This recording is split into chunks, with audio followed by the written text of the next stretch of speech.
شام 4 بجے میں اس کی دہاڑی کے 600 روپے لے کر اس کے پاس پہنچا۔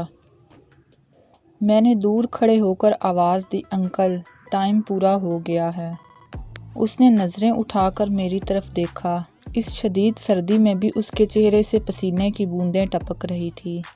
اس نے اپنی پھٹی ہوئی قمیض کا دامن پکڑا اور اسی سے چہرہ پوچھتے ہوئے بولا، میں نے 2 گھنٹے اور کام کرنا ہے بھائی، 200 زیادہ مل جائیں گے؟ اور میں نے اثبات میں سر ہلا دیا اور پھر سے خدائی میں مصروف ہو گیا۔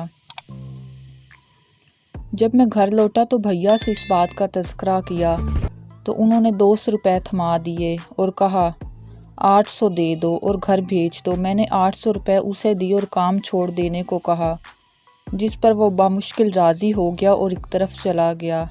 اپنے پلاسٹک کے پرانے جوتے اٹھا کر پہنے بائیں پاؤں کا انگوٹھا جوتے کے آگے پھٹن کی وجہ سے بنے سوراخ سے باہر آ گیا۔ اس نے کدال کندھے پر رکھی اور شکریہ ادا کرتا ہوا چل دیا۔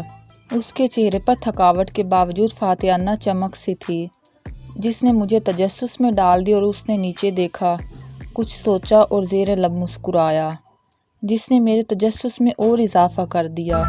میں بھی اس کے ساتھ ساتھ چل پڑا اور ہمت کر کے اس آخری کیفیت کے بارے میں نے دریافت کر لیا۔ کچھ اصرار پر اس نے بتایا کہ کل گاؤں میں شادی ہے، بیوی نے نئے سوٹ کا مطالبہ کر رکھا تھا، اس لیے میں پریشان تھا۔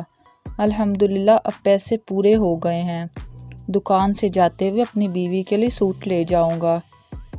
میں یہی سوچ رہا تھا کہ وہ کتنی خوش ہوگی۔ پتہ نہیں کب میری آنکھیں نم ہو گئیں۔